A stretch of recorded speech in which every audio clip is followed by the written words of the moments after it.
যথাসময়ে যথাযথভাবে লামিয়া যখন তার নিরাপত্তার কথা বলছিল, সে যখন বিচার চাচ্ছিল, তার উপর উৎপীড়নে সেই বিচারিক প্রক্রিয়া ত্বরান্বিত হলে আজকে হয়তো তার জীবনটি চলে যেত না।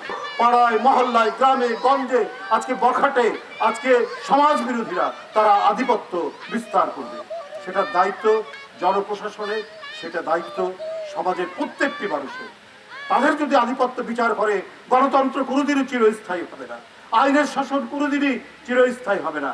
এবং জনগণ যাকে নির্বাচিত করবে একটা স্বচ্ছ অবাধ নির্বাচনের মধ্যে দিয়ে, সেই অবাধ স্বচ্ছ নির্বাচন আমরা কোনোদিনই পাবো না যদি জনসমাজের মধ্যে দুর্বৃত্ত দৌরাত্ম্য যদি বাড়তে থাকে এবং তাদের যদি আধিপত্য থাকে। প্রত্যেকটি মানুষ, প্রতিটি মেয়ে, প্রতিটি বাড়ির কন্যা যারা স্কুলে যায়, কলেজে যায় এবং যারা যেভাবেই বিচরণ করুক না কেন, প্রত্যেকের নিরাপত্তা নিশ্চিত করবে যে সমাজ, যে রাষ্ট্র, সেটাই হচ্ছে আদর্শ গণতান্ত্রিক রাষ্ট্র। সেইটার জন্যই তো এত আত্মদান, সেটার জন্যই তো আপনার আবু সাইদরা নিজের শার্টের বোতাম খুলে আপনার মুখোমুখি দাঁড়িয়েছিল স্বৈরাচারের আইন শৃঙ্খলা বাহিনীর কাছে।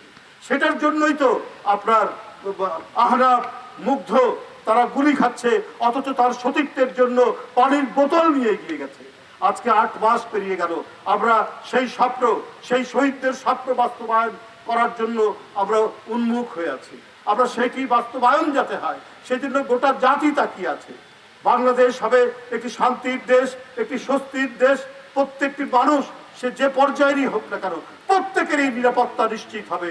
কেউ যেন কারো দ্বারা, শক্তিশালী মানুষ, অর্থবিত্তের মানুষ, যারা প্রভুত্বকামী, তাদের দ্বারা যেন সাধারণ নিরীহ গরিব মানুষ যাতে কোনোভাবেই আজকে লাঞ্ছিত হতে না পারে, নিরাপত্তাহীনতার মধ্যে ঢুকতে না পারে, সেইটাই তো আমাদেরকে দেখা উচিত 5ই আগস্টের পর।